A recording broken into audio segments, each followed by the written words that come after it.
জোরে বলে না পারেনি।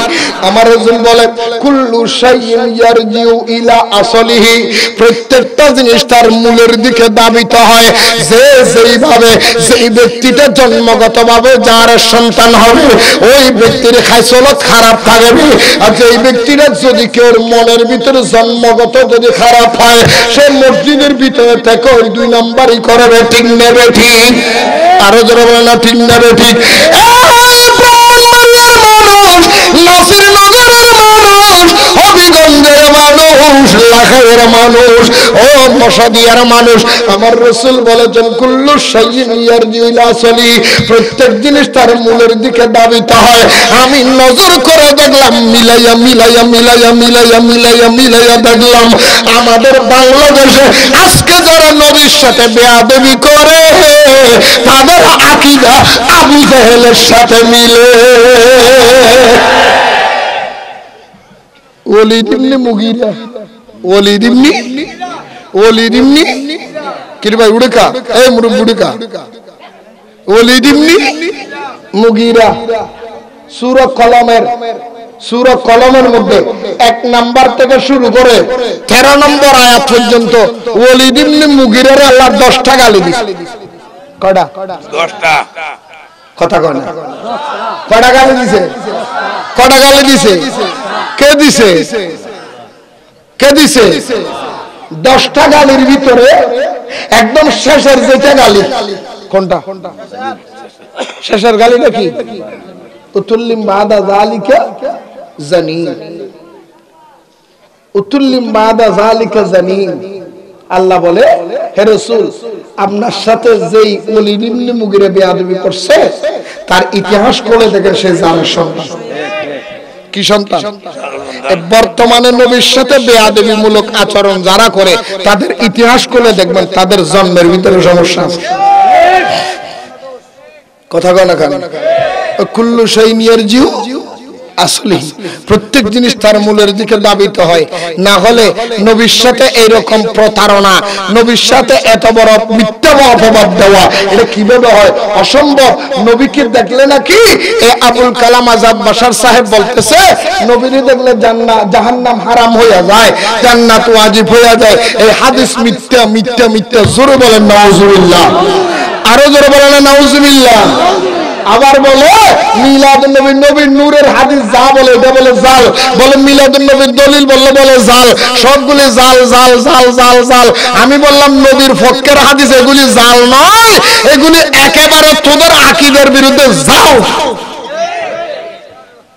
মরিচ একটু তরকারিতে বেশি হলে কি হয়? হ্যাঁ, এটা জাল হাদিস না, এটা তোদের জন্য জাল হাদিস। জাল না ঝাল। কথা কয় না? ওয়াহাবিরা কত বড় আমি জানি। একটা কথা কইতাম মনে পড়ে গেছে, কইমনি কথা কয় না, কইমনি। এরা টাইম টেবিলও বুঝে না। আমাদের দেশে আছে এই আজকে সুন্নি মহাসম্মেলন হচ্ছে না, 12 রবিউল আউয়াল জশ্নে জুলুস হয় না, দলিল তারা উত্তর দেখে এই তোমরা যে জুলুস করো এগুলো আমরা মানি না। কেন? অসুবিধা কি? মানো না কেন? বলে বেদাত। দলিল কি? কথা কয় না। দলিল কি? আবার হুজুর বেদাত কেন? বলে মিলাদুন নবী গুলো নবীর যুগে ছিল না, জশ্নে জুলুস নবীর যুগে ছিল না, এর লাগে বেদাত। কয় না? আমি বানাই করতেছি। কথা কয় না? আমার সাথে একটু উত্তর দেন। বানাই করতেছি। আচ্ছা আপনাদের কাছে আমার প্রশ্ন, মিলাদুন নবী নবীর যুগে ছিল না, এই জন্য যদি বেদাত হয় তো ইস্তেমা কি নবীর যুগে ছিল? মিলাদুন নবী নবীর যুগে ছিল না, এই জন্য যদি বেদাত হয়, আপনারাই বলেন তো বাবা ইসলামী জলসা এগুলি কি নবীর যুগে ছিল? হ্যাঁ, মিলাদুন নবী যদি বেদাত হয় লং মার্চ কি নবীর যুগে ছিল? কথা কয় না? খা আরো করে বলেন না। আমি বলবো মিলাদুন নবী বেদাত। কেন কেন কেন মিলাদুন নবী বেদাত এই জন্য, মিলাদুন নবী নবীর যুগে ছিল না, সাহাবী কেরামের যুগে ছিল না, সাহাবীদের যুগের মধ্যে ছিল না, আপনার কোন জায়গার কোন তাবেঈর যুগের মধ্যে মিলাদুন নবী ছিল না। তোমরা নতুন করে বানাইয়া নিছো, এর জন্য মিলাদুন নবী বেদাত। আমি বলবো তার উত্তর দিবেন না, বলে হুজুর নবীর যুগের মধ্যে মিলাদুন নবী ছিল না, কিয়াম ছিল না, এই জন্য বেদাত। সাহাবীদের যুগে ছিল না, এই জন্য বেদাত। তো নবী এবং সাহাবীদের যুগে আপনি মৌলবীও তো ছিলেন না, তুমি যে জন্ম সেটা বড় বেদাত। মৌলবী এটা কি নবীর যুগে ছিল? ছিল। এক নাম্বার, এ বাবা উঠে না, কথাটা খেয়াল করেন, কত বড় দামিশ কথা। নবীর যুগে ছিল না, এটা কুফরি কথা। এটা কি কথা? কথা কন না।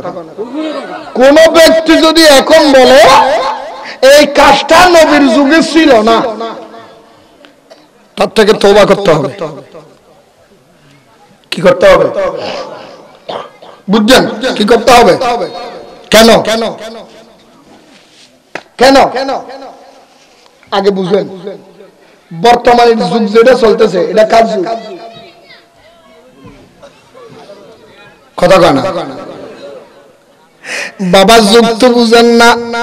যুগ কারে বলে 12 বছরের নামে যুগ নয়, যুগ কাকে বলে আগে বুঝে নেন। আদম নবী যখন দুনিয়ায় এসেছে, আল্লাহ আদম নবীর নবী বানানোর পরে আল্লাহ যখন আদম নবীর নবুয়ত দিল, আদম নবীর পর আল্লাহ শীষ নবীর পাঠাইলো।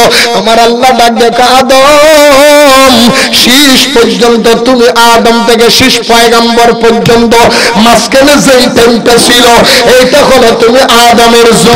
আর যখন শীষ পয়গম্বর এসেছে, তুমি আদমের নবুয়ত গিরুত নাসপার ওনারে দিয়ে দিলা। শীষ নবীর থেকে আবার ও আরেক নবী আসা পর্যন্ত এইটা হলো ওই নবীর যুগ। হযরত দাউদ নবী থেকে সুলাইমান নবী পর্যন্ত মাঝখানে যেই সময়, এটা হলো দাউদ নবীর যুগ। হযরত ঈসা নবী থেকে আমাদের নবী আসা পর্যন্ত মাঝখানে যেইটা সময়, এটা হলো ঈসা নবীর যুগ। আর আমার নবী দুনিয়া আসার পর থেকে কিয়ামত পর্যন্ত যেই সময়, এটা পুরোটাই হলো আমার নবীর যুগ। এখানে আর কোন নবী আসবে? আরো জোরে বলেন আসবে।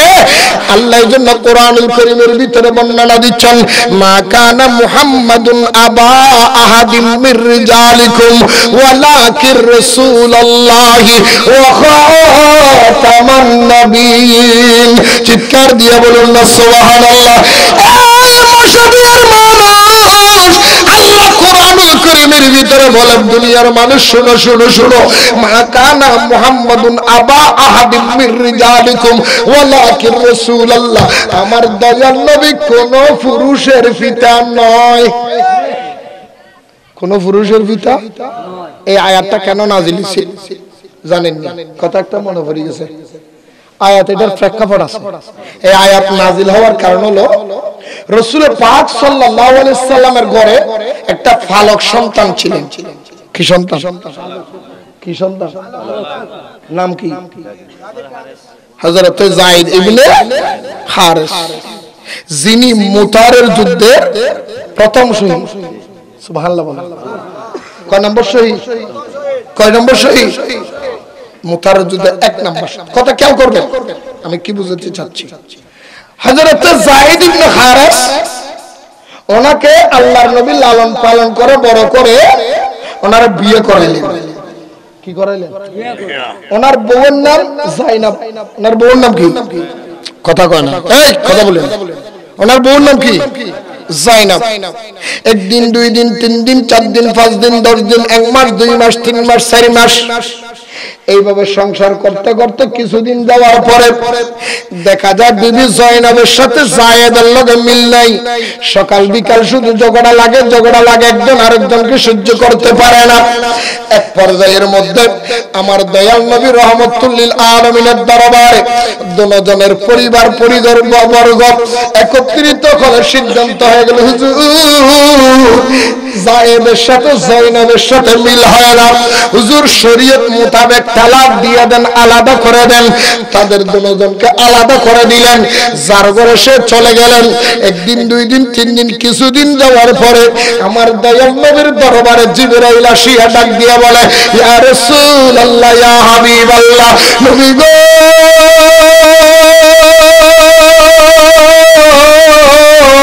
আমার আল্লাহ বলেছে হযরত যায়েদ ইবনে হারেসা আপনার ফালক ছেলে যেই মেয়েকে বিয়ে দিয়ে ছেড়ে দিয়েছেন, যেই জয়নবকে তালাক দিয়েছেন, আল্লাহ বলেছে ওই জয়নবকে আপনি নবী বিয়ে করেন।